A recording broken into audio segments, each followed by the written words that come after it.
Now, we are in Leviticus 23, starting in chapter 9. I want to do just a brief review with you regarding the feast of Yom HaBikkurim. This is the third feast in the cycle.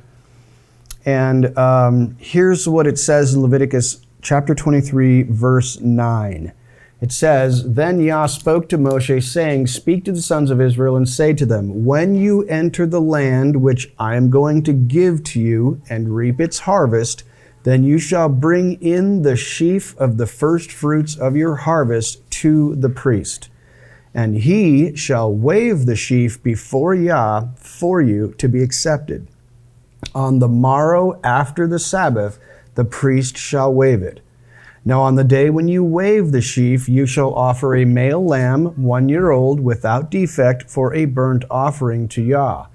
Its grain offering shall be 2/10 of an ephah of fine flour mixed with oil, an offering by fire to Yah for a soothing aroma, with its libation, 1/4 of a hin of wine.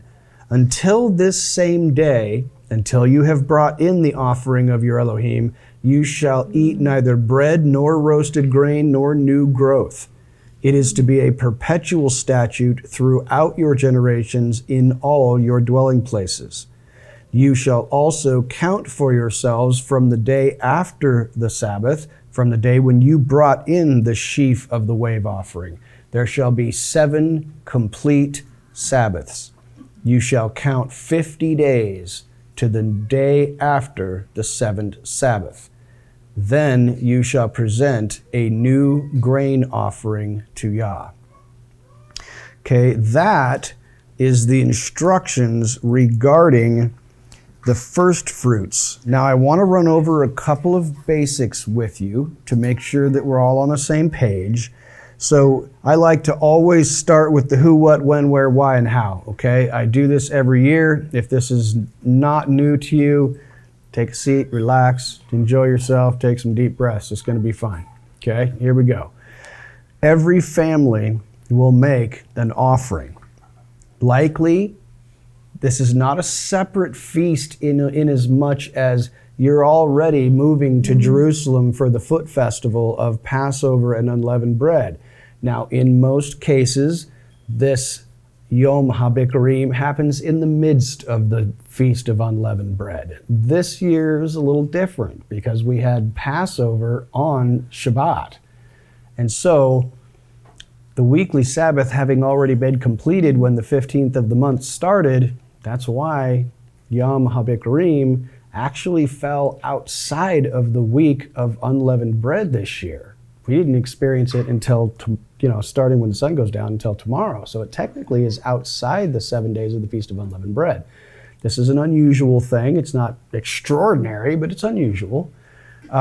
So it's a little bit different. And you might have heard some people out there in the world who were doing the Feast of First Fruits last Sunday, or even any other weird day, considering that we all have whacked out calendars. So just consider that's the basics of that, okay? So they would have likely brought their first fruits offering to Jerusalem with them at the same time they were doing their Passover lamb and their observation of the 7 days of unleavened bread. And they would have taken their portion of their crops, the increase of their field, and given it to the priest. He would have burned a memorial portion, very similar to what we talked about with the Mincha offering in the book of Leviticus, at the beginning of the book of Leviticus. Now, what is happening? Okay, you cannot eat this passage when you read it and interpret it. It sounds like you're not to eat any bread at all. That is not my understanding from studying the rabbinic sources, which is the only sources you're going to get to try and understand this stuff. Okay, so my understanding is that simply means that you eat the old produce of the land until you cannot eat any of the new crops of the barley. That's the only thing that's, ripe at this time of year. Remember, how many Bikkurim festivals are there? Do you know? There are 3. You have one in the beginning of the year for barley, one in the middle of the year during Shavuot, which is when you wave the 2 loaves, which is for the wheat harvest, and you have another one at the end of the year bringing in at the time of Sukkot for the fruits of the trees. Okay, so there are 3 separate Bikkurim festivals. This is the first of the 3. So the rule is you can't eat any of the new growth of the barley until the memorial portion has been waved by the priest. Okay? Now, you bring your memorial portion and offering of your produce to Yah. The priests would wave that portion. And then I find that this portion from Deuteronomy, I'm going to read for you a brief section from Deuteronomy 26. If you want to flip over to Deuteronomy 26, I find this absolutely fascinating. Okay, this is how Moses is telling the Israelites that they must observe Yom HaBikkurim, but it's very closely related to Passover. Take a look at Deuteronomy 26. This is what it says in Deuteronomy 26. When you enter the land that Yah, your Elohim, is giving you as an inheritance, and you take possession of it and live in it, you must take some of the first of all the land's produce that you harvest from the land that Yah, your Elohim, is giving you, and put it in a container. Then go to the place where Yah, your Elohim, chooses to have his name dwell. When you come before the priest who is serving at that time, you must say to him, "Today I acknowledge to Yah, your Elohim, that I have entered the land that Yah swore to our fathers to give us." Then the priest will take the container from your hand and place it before the altar of Yah, your Elohim. You are to respond by saying, in the presence of Yah, your Elohim, "My father was a wandering Aramean. He went down to Egypt with a few people and lived there. There he became a great, powerful, and populous nation. But the Egyptians mistreated and afflicted us and forced us to do hard labor. So we called out to Yah, the Elohim of our fathers, and Yah heard our cry and saw our misery, hardship, and oppression. Then Yah brought us out of Egypt with a strong hand and an outstretched arm with terrifying power and with signs and wonders. He led us to this place and gave us this land, a land flowing with milk and honey. And now I have brought the first of the land's produce to you, Yehovah, that you have given me. You will then place the container before Yah, your Elohim, and bow down to him. You, the Levite, and the foreign resident among you will rejoice in all the good things Yah, your Elohim, has given you and your household." So in that passage, we see that Moses is giving the children of Israel instructions on how they are to make confession. Notice that it's directly tied to Egypt. Okay, does this mean that it's only for the first of the Bikkurim festivals? Not necessarily. I think it's remarkable and probably should be kept in mind that there are so many similarities between the Feast of Sukkot and the Feast of Passover. If you've ever studied Halisa ale wine, you can see this, okay? There is a lot of echoing back and forth between them. So, I presume that every time you bring an offering to Yah, your Elohim, this type of a confession is to be given. I recognize these wonderful things have been given to me. You are making confession that Yah, the Elohim of your fathers, delivered you from the land of Egypt, and he has given you everything that you have. That is fascinating, and I'm going to dig a little bit into that a little bit further. Now, when is the Feast of First Fruits observed? This is a contentious issue and has been for millennia, okay?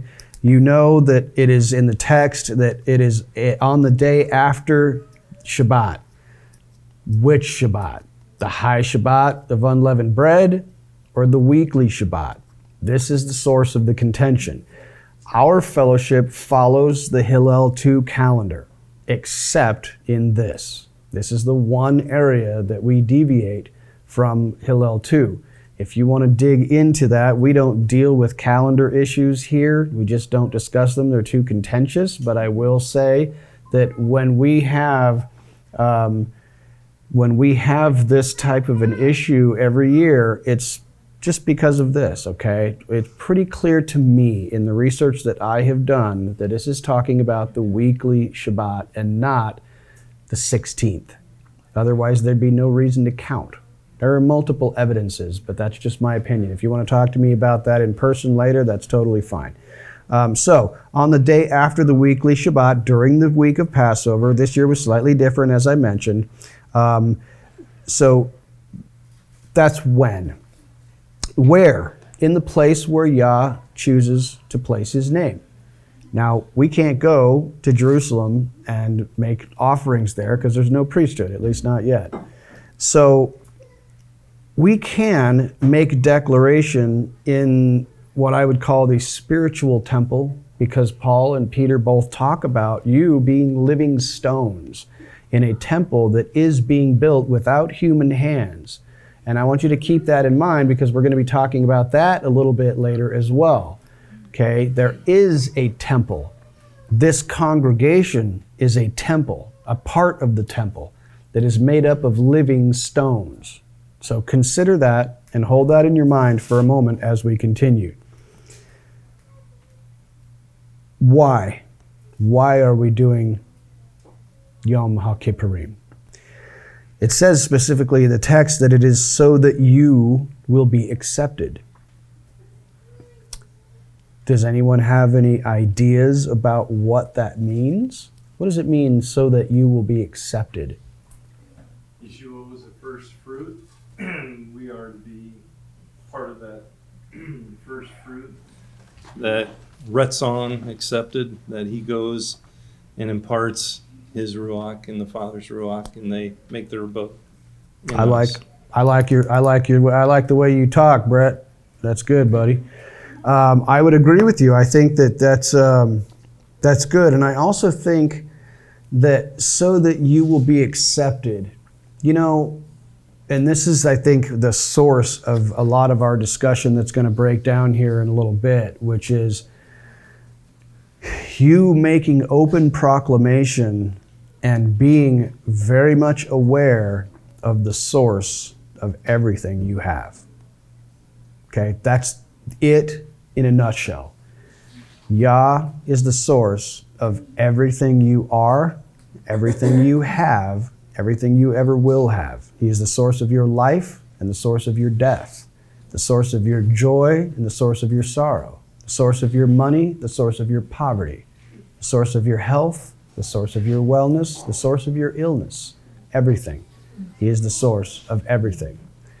And we are responsible to give thanks for everything. It's not always easy to give thanks for everything. So, how would we not be accepted? Well, you can't be accepted if you attribute other causes to things in your life. That is unacceptable to him. You must acknowledge that he is the source of everything. If you attribute to any other person, thing, God, you are engaged in idolatry, right? The source of all things is Yah, and you cannot give glory or acknowledgement to anything else. This is why he says you must make open proclamation. Is this proclamation that I just showed true of you in some weird way? Were you oppressed and miserable and suffering hardship in the land of Egypt? Yes. In a metaphorical, spiritual sense, absolutely you were. Did Father deliver you with a strong hand and an outstretched arm and with terrifying power from the place of your prison? Sure did. Yes, he did. Okay? Has he brought you into a land flowing with milk and honey? Yes, he did. In a sense, he did. Now, there is, remember, a greater fulfillment of this coming. Okay? But in a very real sense, you do have a land of peace. Maybe it's internal at this point. I hope it is. Maybe externally there's tumult and chaos and whatever. But you can have a land of peace inside of you, provided you follow the instructions that we're going to talk about this evening. So, the first thing that I want to do is look with you at the Omer count. Okay, the sun is now down. I can safely say that it is Yom HaBikkurim. It is the first fruits. Now consider that Yeshua, in all likelihood, would have been killed and thrown into a tomb on a Wednesday afternoon. Correct. He would have been in the grave all day Thursday, all night Thursday, all day Friday, all night Friday night, all day Saturday, except right about this time, it is my assumption, it's not an assumption, it's a reasoned, rational, logical, textually reflected opinion. How about that?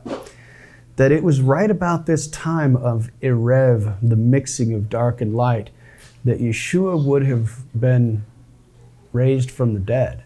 So that right around at the time of the Havdalah service, when the Sabbath is going out, and you have the disciples, only a handful, Peter, John, and Mary, going to the tomb as the sun is rising on Sunday morning. And what do they find? He's gone. Did they just miss him? I don't think so. I think he had been gone for a little while. So now Peter and John see the linen wrappings in the tomb and they believe. And they run off to go and tell the other disciples. But someone stays, Mary. She stays at the tomb, weeping and wondering what happened. And she has the risen Messiah appear to her. I'd like you to think about this in your own time. Study the end of the book of John and the beginning of the Gospel of the second Gospel of Luke in the book of Acts. Just the last 2 chapters here and the first 2 chapters there. It's fascinating to me that those disciples who were closest to Yeshua were at the tomb. But even those male disciples who were closest to Yeshua left without seeing him. Mary stayed. This is the same Mary whose sister said, "Lord, tell my sister to get off her butt and help me." Martha, Martha, Martha, chill. Mary has taken the good part by sitting at my feet and clinging to my every word. I believe that Mary was so pure of heart and so dedicated to the Master that she was granted to see him first and as a resurrected body. But what did he say to her? "Don't cling to me, for I have not yet ascended to my Father." Interesting. Interesting because when you read in the Talmudic writings in Josephus, you can see that it is around the 9 o'clock in the morning that the priest, approximately that time, there's some contention regarding that, would take these bundles of sheaf and wave them in the temple. I believe that it is at that precise moment that Yeshua ascended to the Father to present himself as the first fruits offering of those raised from the dead.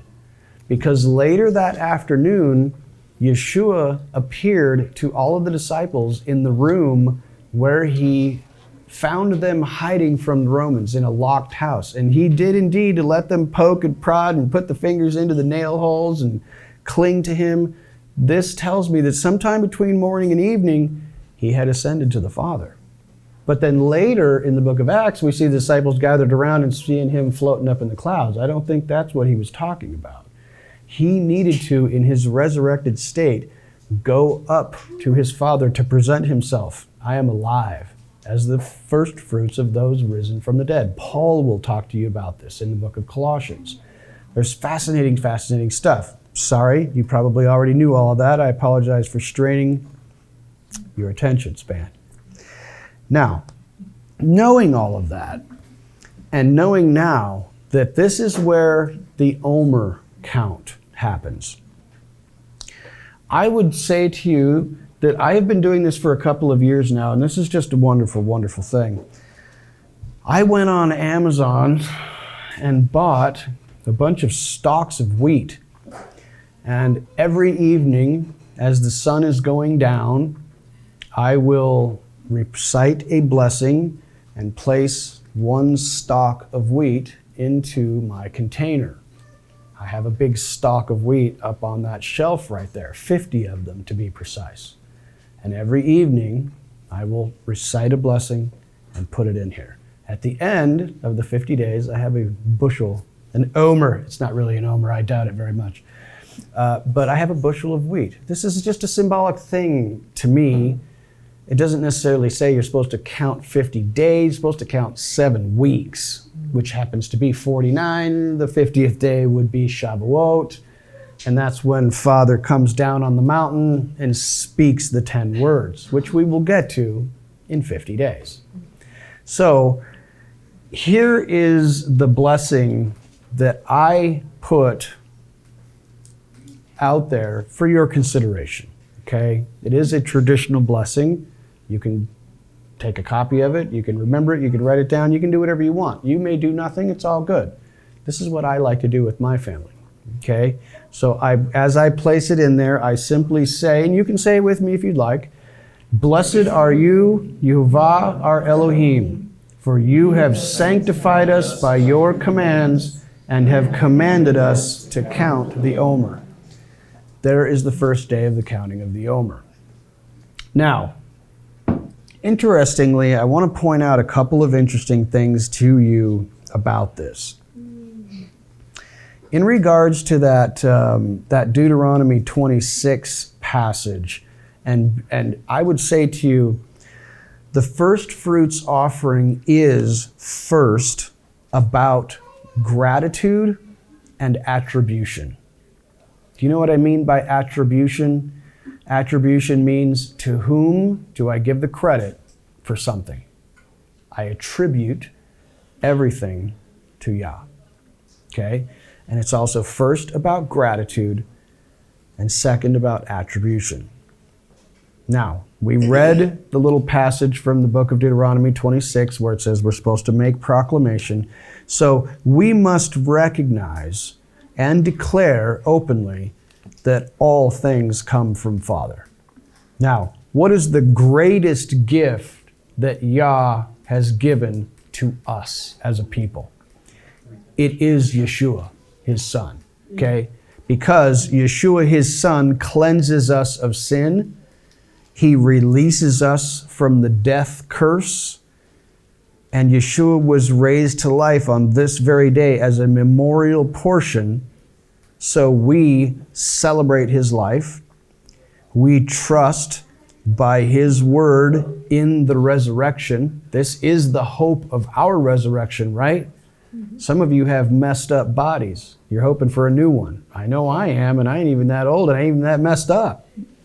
Got some back pain. I'd like to have a new body someday, right? So this is the hope of my resurrection. And I want to read this passage from 1 Peter for you because I've always been encouraged by this Peter passage. In 1 Peter 1 and 3, it says, "Praised be to the God and Father of our Master, Yeshua, the Messiah. According to his great mercy, he has given us a new birth into a living hope through the resurrection of Yeshua the Messiah from the dead, and into an inheritance that is imperishable, uncorrupted, and unfading, guarded in heaven for you, who are being protected by God's power, through faith, for a salvation that is ready to be revealed in the last time. You rejoice in this, even though now, for a short time, you struggle with various trials. This is so that the genuineness of your faith, which is more precious than gold, which perishes though refined by fire, may result in praise and glory and honor at the unveiling or the revelation of Yeshua the Messiah." So this is the source of your living hope. This is the first order of business when it comes to gratitude and attribution, the greatest gift that Father has given us. However, I want to bring to your attention What else has Father given us? I don't want to denigrate or bring down in any way, shape, or form what Father has given us in the Messiah Yeshua. That is the day that we're celebrating now. But I want to take it a little deeper, and I want to take it to where it can become more practical for you. Okay? First, what else has Father given us? I talk about these three things all the time. And I'm going to throw out another idea that I want you to consider. I haven't explored it more deeply than I probably should have, but I want to just throw it out to you. Father has given us a mind, will, and emotions, a spirit, and a body. You can also call it the body, the spirit, and the soul. Body, soul, spirit. That's what each of you have been given as a gift by our Father. Now, connecting those three things with these three things, and these are the three things that I talk about all the time. You have a body that He has given you. You have people in your life that He has given you. And you have wealth, things, tangible things, the increase. Now, just as a mental exercise, and maybe if you want to dig a little deeper, consider how you might connect body, soul, and spirit with your physical body, the people in your life, and the wealth-producing abilities that you have in your life. Is there a connection? I think there is, but we'll save that for later. Now, what else has Father given us? Those three things. Physical bodies, people in our lives, and the ability to gain wealth. Our bodies were given to us by Yah, whether strong or weak, whether healthy or crippled. They are given to us by Yah. Father has put people into our lives, parents, friends, extended family, and a larger family, this fellowship. These are the people that Father has given you in your life. Father has given you wealth in a lot of different ways. Your station in life, where you were born, the parents you were born to, all make a difference in your ability to generate wealth. The place of your birth, the job you have, the job you've been doing for a long time. All of these things come from Yah. I believe this. I know that some don't, and that's okay. This is a deeper philosophical stance that I'm taking, but I firmly believe that everything in your life is brought by Yah, good and bad. The Bible is pretty explicit about that. So, acknowledging His gifts and being grateful is the first step. We must give back to Him a memorial portion in recognition of what He has given us. Now, that's fairly simple when it comes to the increase of the field or the money that He's given you. If you want to make a tithe, or you want to take a part of the best part of your fruit or your vegetables or whatever, and you want to take it to the temple, fairly easy to recognize and deal with. But if it's true that Yah has given you not just money, but life and health or not, sons and daughters, brothers and sisters, people, how can you give a memorial portion of these things? How can you give a memorial portion to God of these things? Money's easy. What about the other things? Any ideas? Your talents. Your talents, okay. Yes, that is an excellent idea. Let's say that you have the ability to do something that you can help others with. I know that Mark, when he was here, said, he used to like it when he went to church and there was a little booklet that you could open up for the church members, and it said what everybody did and who everybody was and what they did for a job. Like Steve is an insurance guy, and she is a doctor of veterinary medicine, and he is an investment advisor. You see what I'm saying? It's like, can I serve people with the vocational skills that Father has given me? Absolutely. Yes, I absolutely can. I need a car. Well, there's a lady over there who works at a car dealership. She knows lots of people who sells cars. Maybe she can serve in that way. There's so many different ways to serve. But you see, serving in that way could be giving a memorial portion back. Yes. Because you wouldn't want to charge for those services. Now you get into a sticky wicket here because in my book, I'm in business, and my philosophy is friends and family pay full price. I just went over everybody. I think it did go over everybody's head. Friends and family pay full price. You know why? Because they love me and they want to see me succeed. Okay. Yeah. Somebody who doesn't know me, like me, and trust me, I may need to give them an inducement.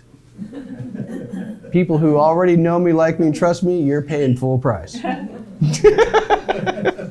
I'm not Jewish, I promise.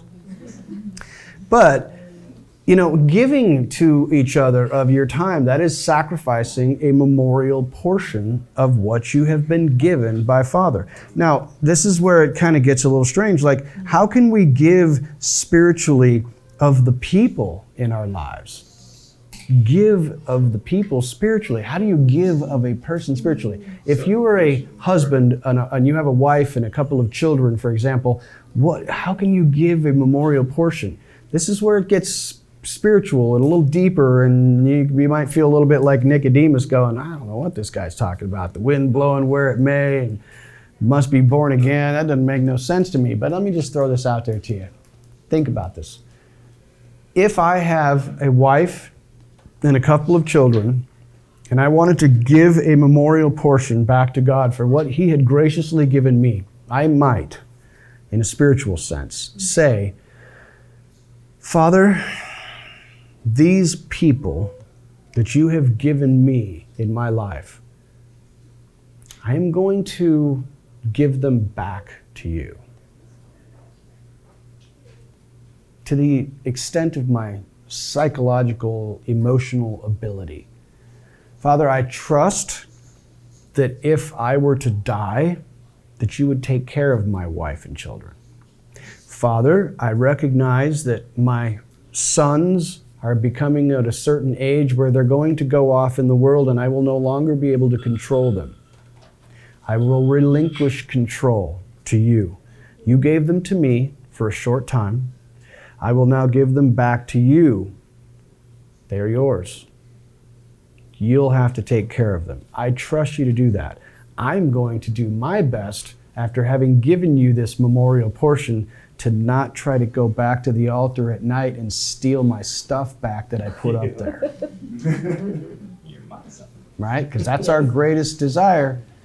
It's very hard to give up those things that we love. And that's why I brought up these three things. Because this is where we always suffer. Money, health, relationships. These are the things that God gives us and that we have to give back.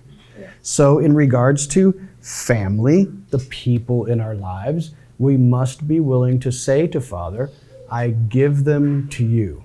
If you're a wife whose husband is not healthy, Father, I give him to you.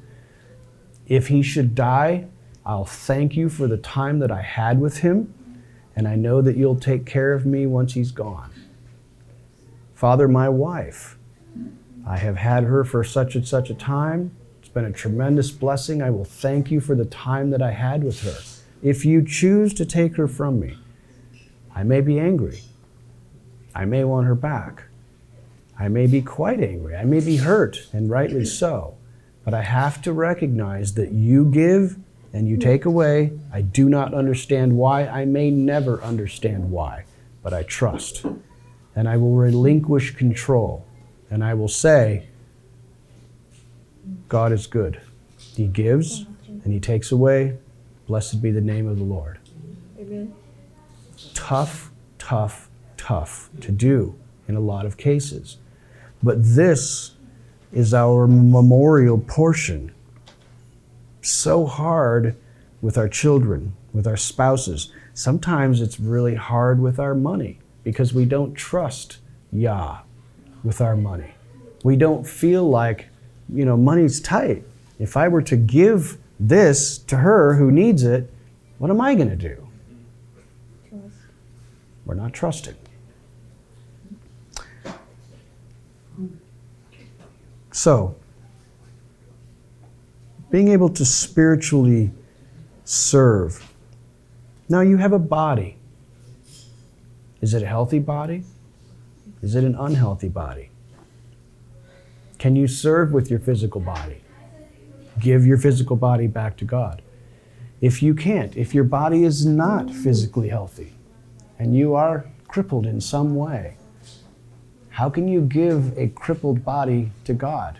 How can you give a defective body to God? How can you give a mind that doesn't work right to God, legs that don't work right to God? You can say, to the best of your ability, Father, I am capable. I will use my capabilities to serve the people that you've put in my life. Because Yeshua said, to the degree that you served these people, you did serve me. I've told you many times, Father has no need of anything you can give him. Nothing. He owns everything. So whatever you're going to give him, it's going to have to be through people. So, I am physically healthy and capable. I will serve in that way if I can. What if you are not? You know, I have known people who were physically incapable, mentally and emotionally incapable, who nevertheless were tremendously capable. I have known many people who were tremendously physically capable and yet would not serve. I have known people who had severe physical limitations that I have never heard complain. And I mean severe physical limitations. I know a man who has no control over his arms, his legs, his toes and fingers. He controls anything that he can control by nodding his head. Tremendous, tremendous attitude. He's a joy to be around. He's at peace. He loves strapping large firearms to a wheelchair and shooting them from his wheelchair. He loves to go fishing with weird contraptions that he and his father rig up to his wheelchair. Strangest stuff. And he's 47 years old and he's been like that since he was born. He's never walked. But he has an attitude that says, I can go where I want to go. I can do what I want to do. So, this is a sacrifice of a body that is broken. We must spiritually give of our bodies, whether in sickness or in health. If you cannot serve physically, serve with your mind. You must serve in some way. You must give back because everything you have has been given to you, right? So that is my mini sermon on being grateful and offering first fruits to our Father. Now, as I close this up, regarding the passing of the counting of the Omer, I want to bring to your attention this other passage from the prophet Haggai. This is strikingly similar to that portion that we began to read a while back when we were studying the book of Zechariah. So looking at the first chapter of the book of Haggai, take a look at this. It says, Now, Yah of hosts says this, think carefully about your ways. You have planted much, but harvested little. You eat, but never have enough to be satisfied. You drink, but never have enough to become drunk. You put on clothes, but never have enough to get warm. The wage earner puts his wages into a bag with a hole in it. Yah of hosts says this, think carefully about your ways. Go up into the hills, bring down lumber, and build my house. Then I will be pleased with it and will be glorified, says Yah. You expected much, but then it amounted to little. When you brought the harvest to your house, I ruined it. Why? This is the declaration of Yah of hosts, because my house still lies in ruins, while each of you is busy building his own house. So on your account, the skies have withheld the dew and the land its crops. I have summoned a drought on the fields and the hills, on the grain, new wine, olive oil, and whatever the ground yields, on man and beast, and on all that your hands produce. Think carefully about your ways. Now, this is very clearly, historically speaking, about the passage where Haggai and Zechariah and the Jeremiah and the high priest is rebuilding the house of Yah after having fled Babylon and come back from Babylon. But I want you to consider that we just discussed a moment ago that you are spiritual stones in a spiritual house. Are you building his house? If you're not building his house, that might be why some things are not going well for you. Did you notice he kept repeating, you keep looking for everything to go great, but you have this problem, and you have that problem, and this is a problem, and that's a problem. It's because you're not building my house. Now, are we building a physical house? We are not.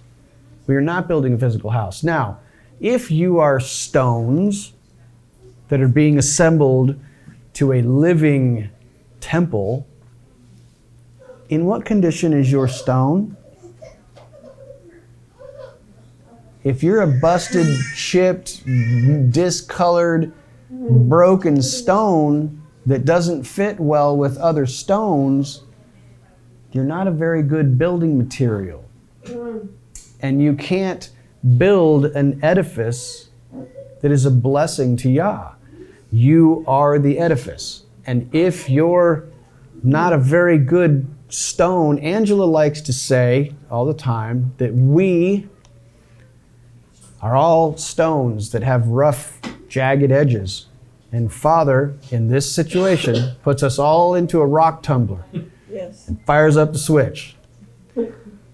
And it's uncomfortable sometimes because all those jagged, broken edges get rubbed off. But you know what? When the switch gets turned off and he blows a little dust on us, puts a little water on us, you come out and all your rough edges are gone. And suddenly you're more friendly to be around and it's easier to get along. That person who was really irritating is suddenly you have patience for him or her. You know, remember when we talked about the incense of Adonai, how they had this special mixture of incense and there was galbanum in there? It is noted that galbanum by itself smells terrible. It's really, really powerful and it smells terrible. But when you mix it with the other spices, it infuses into them and brings out their character tenfold, but its ugliness is gone. This is a beautiful metaphor for everybody getting along, okay? So here's my point. Think about the spiritual journey that you will be on over the next 50 days. As you prepare to approach the mountain of Yah on Shavuot, to hear him speak. I personally believe, just evidenced by the fact that we talked a moment ago about how only those who were closest to Yeshua were able to see him immediately after he was raised. Thomas said, I don't believe it. He didn't get to see him right away. You want to see him right away? Prepare your heart. Prepare your ground. Till the soil. As I said in the book of Haggai, think carefully about your ways. Now here's what I am going to be doing. This is not necessarily for you unless you want to do it. I am going to, over the next 7 weeks, take each of those 7 weeks and begin to work on myself in a very deliberate fashion in very different aspects of my life. For example,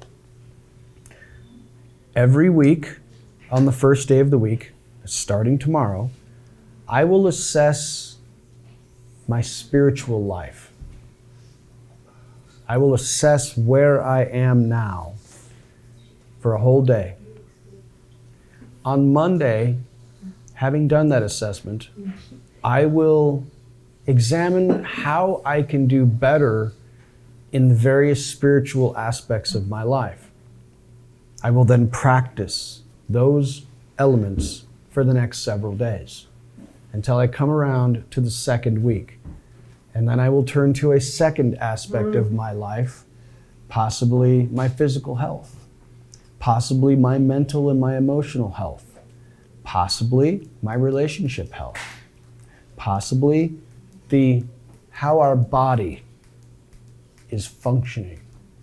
In the seventh week, I will take all of my learnings from each of these 7 things, and I will put together a plan to grow in all of these areas together, hopefully.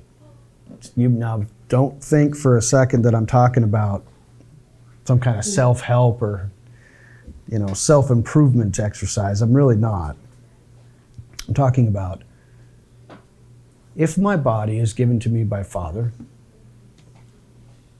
and I've been abusing my body, and I don't use it very well, I may neglect it, I may misuse it, I may put things into it that shouldn't be there. I may not put things in there that do need to be there. I may have a habit of having my mental and emotional life not under control very well. Maybe I need to lengthen the gap between stimulus and response when it comes to my emotional responses to the things happening around me. I know there are lots and lots of different ways that I can improve my ability to be a solid stone that can be more effective for you, right? That's the purpose here. Not so that I can become a better person, although that'd be a fine outcome, side benefit. My ability to make myself a stronger stone so that other stones can be stacked on top of me. That's what I'm talking about, is being able to be the best stone that I can be so that we can build the house of Yah. Right? Make sense? Now, that's what I'm going to do. You're under no, I'm not making it a thing, but I will say this. Would anyone care to join me in doing that? Sure. Okay. Yeah. So here's what I'm going to do. And I'll let you know right now that this is what I'm going to do.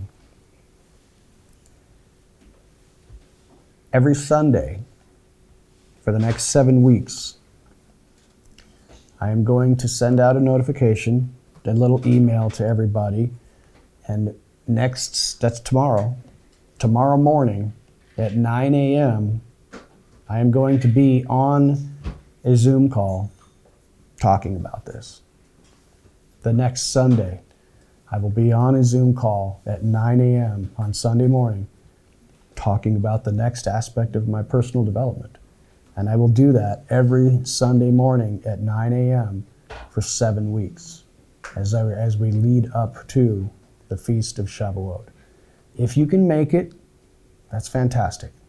If you're not interested, that's fantastic. If you want to join, be there. 9 a.m. Sunday morning for the next 7 weeks. May God bless you and strengthen you and encourage you. Let us pray.